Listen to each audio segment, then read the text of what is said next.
peymanə qocaldıb məni, bir neçə məstanə qocaldıb məni. Rəşad bu meyxanə qocaldıb məni. O sən görən kəbliyi yoxdur indi, o sən görən kəbliyi yoxdur indi.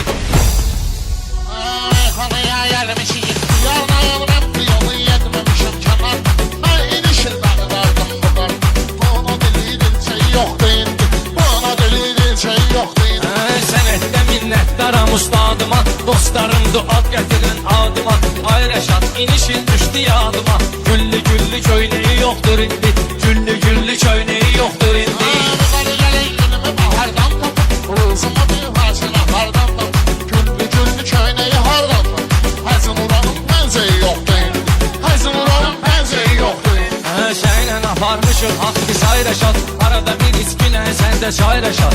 Aton yaxşı kişi olurdu ay Rəşad, çox kişinin fitliyi yoxdur indi, çox kişinin fitliyi yoxdur indi. Bunlarla vatanı yaxşıdır halı, vurğuladım var kişinin sallı. Sən də evdən ol, evindən çatqalı, Zakirəmizin hey yoxdur indi, Zakirəmizin hey yoxdur indi.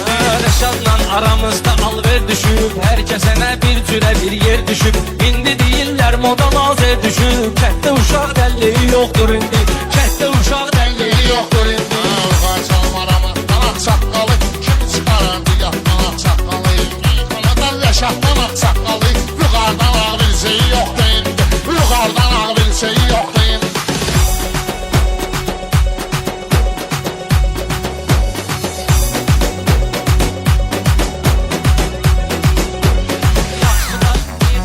Yaxşılar bir qarışıb yamanə, mən bugün oxu qoymuşam kamanə.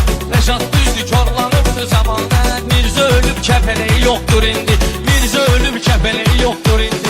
Çatladan yarı mənim nəzərdə, tarih sözü qeyd olacaq əsərdə. Təmiz Bakılı da az qalıb şəhərdə, Bakıda o Bakının iyi yoxdur indi, Bakıda o Bakının iyi yoxdur indi. Bilmə şair gedibdir rəhmətə, gör neçə mahir gedibdir rəhmətə. Tülkü qalıb şir gedibdir rəhmətə, meşə daşsızdır beyi yoxdur indi, meşə başsızdır beyi yoxdur indi. Yalandan kana Allah olsun qənim, o qədər gözəl zadlar olub məsənim. Olasın bir gün sən, bir gün mənim, hər şahın öz təlxiyi yoxdur indi, hər şahın öz təlxiyi yoxdur indi. Adam var ki yiyibdi qan qusubdu, adam var heç danışmayıb susubdu. Adam da var kasıbdan da kasıbdu, körpələrinin əhbeyi yoxdur indi, körpələrinin əhbeyi yoxdur indi. Sana meyranlı getirirəm sana, şair çetin şair olmağımdan. Bundan bir dədir gedmişəm Həmədana, orada Həmədan eşeği yoxdur indi, orada Həmədan eşeği yoxdur indi. Rəşad basıb kəsməmişik yalandan, gedən gedim danış yerdə qalandan. Biriniz hər gün gətirərdim Həmədandan.